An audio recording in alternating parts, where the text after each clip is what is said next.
এক ফোঁটা বিন্দু রক্ত থাকতে খুনি আওয়ামী লীগকে আমরা পুনর্বাসন করতে দিব না। আওয়ামী লীগকে নিয়ে যদি ইলেকশন করতে হয়, বাংলাদেশে রক্তের যমুনা বয়ে যাবে। 2000-এর মতো শহীদ, 50,000-এর অধিক অন্ধ পঙ্গু, তাদের বাবা মা ভাই বোনের রক্তের কসম মাহে রমজানে এই বড়দাদার ভাইরা, আমার ভাই, আমার বোন রূপী হোসেন, রিয়াগো, আনাস, ওয়াসিম, মুগ্ধের রক্তের কসম আমাদেরকে এক ফোঁটা বিন্দু রক্ত থাকতে খুনি আওয়ামী লীগকে আমরা পুনর্বাসন করতে দিব না।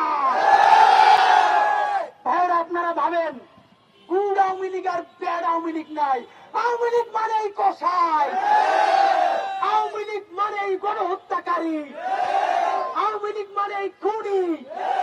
আপনাদেরকে একটা সমীকরণ বলে যাই, আজকে সোহেল তাজ আরো 5-7 জন গুড আওয়ামী লীগকে সামনে রেখে বলবে শেখ পরিবার বাদ দিয়ে একটা ভালো আওয়ামী লীগ করতে চাই।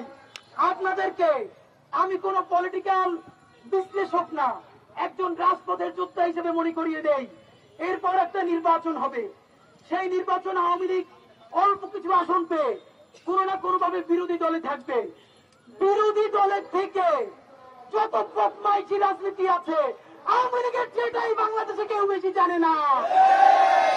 বিএনপি, আপনারা ঠিক কোন কারণে আওয়ামী লীগের নিষিদ্ধের ব্যাপারে অবস্থান গ্রহণ করেন নাই?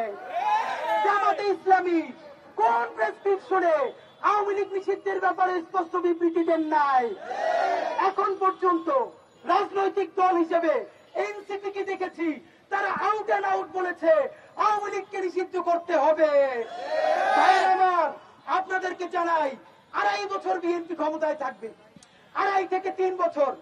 এরপরে আওয়ামী লীগ বিরোধী দলে থেকে ভারতকে সাথে নিয়ে, ইসরায়েলকে সাথে নিয়ে এমন ষড়যন্ত্র করবে, 3 বছরের মাথায় বিএনপিকে লাথি মেরে ক্ষমতা থেকে সরিয়ে দিবে। তারপরে কি হবে ভাইরা?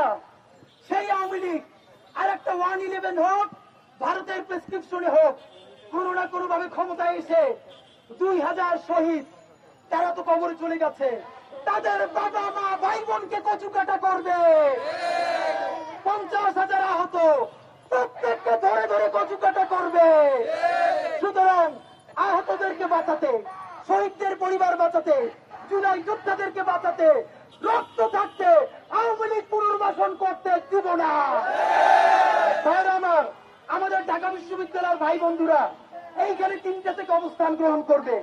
ইনকিলাব মঞ্চ আওয়ামী লীগ নিষিদ্ধের দাবিতে, জুলাই, শাপলা, পিলখানা বিচারের দাবিতে রাজু ভাস্কর্যে অবস্থানে সংহতি প্রকাশ করছে।